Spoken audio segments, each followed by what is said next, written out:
వెంకటేశ్వర స్వామి విషయంలో తప్పు చేసి బాగుపడ్డవాళ్ళు ఎవరు లేరు నాకు తెలిసినంతవరకు. మంచి చేసిన వాళ్ళకి ఆయన వలన మంచి ఛాన్సెస్ వచ్చినాయి, మంచిగా ఎదిగినటువంటి పరిస్థితి. కాబట్టి ఆయన విషయంలో నా విశ్వాసం అయితే ఏమాత్రం నేను పక్కకి తప్పించుకోను. అదే సందర్భంలో లడ్డూ విషయంలో కూడా నా వైఖరి అయితే చాలా క్లియర్.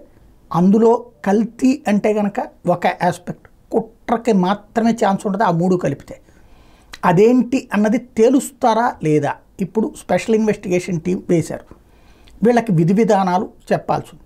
ఇందులో తేల్చాల్సినటువంటిది నెంబర్ 1, పంది మాంసము, గొడ్డు మాంసము, లేకపోతే అంటే చేపలు, ఈ మూడింటి నుంచి తీసిన నూనె వాడారు అన్నటువంటిది, దాంట్లో కలిపారు అన్నటువంటిది, ఇది కలిపిన మాట వాస్తవమా కాదా నెంబర్ 1.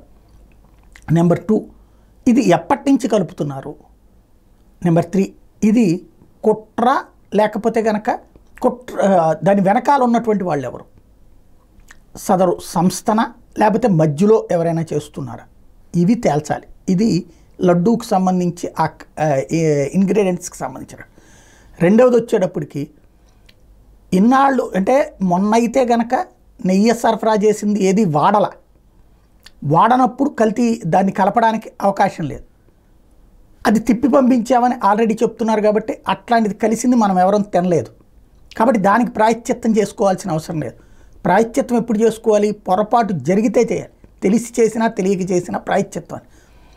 అది జరగాలి అంటే ఇంతకు ముందు ఇట్లాంటిది వాడారు అన్నటువంటి, గతంలో ఇలాంటిది కలుషితమైన వాడారా, తిరుమల ల్యాబ్లో పరీక్షల తర్వాత తిప్పి పంపినే కాకుండా తిరుమల ల్యాబ్లో పరీక్షించిన తర్వాత కూడా ఇట్లాంటివి కలిసి ఉన్నాయా, ఇవి బాధ్యతాయుతంగా దేవుడి పట్ల భక్తితో ఆధ్యాత్మిక చింతనతో నిజాయితీతో రిపోర్ట్ ఇవ్వాలి.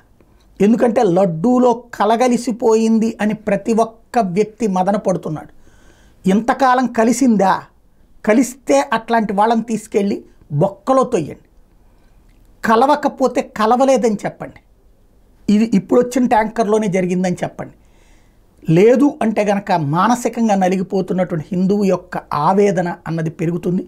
భగవంతుడు ఇచ్చినటువంటి అవకాశం, సరే సిబిఐ దర్యాప్తు చేయట్లేదు, జ్యుడిషియరీ ఎంక్వైరీ వేయట్లేదు, సిట్తో నడిపిస్తామంటున్నారు కాబట్టి ఆ సిట్లో ఉన్న అధికారులైనా భక్తి భావంతో దర్యాప్తు చేయండి. రాజకీయ భక్తితో కాకుండా దేవుడి పట్ల భక్తితో, కోట్లాది మంది హిందువుల విశ్వాసంతో ముడిపడి ఉన్నటువంటి అంశం కాబట్టి బాధ్యతాయుతంగా విచారణ చేయాల్సిన అవసరం ఉంది.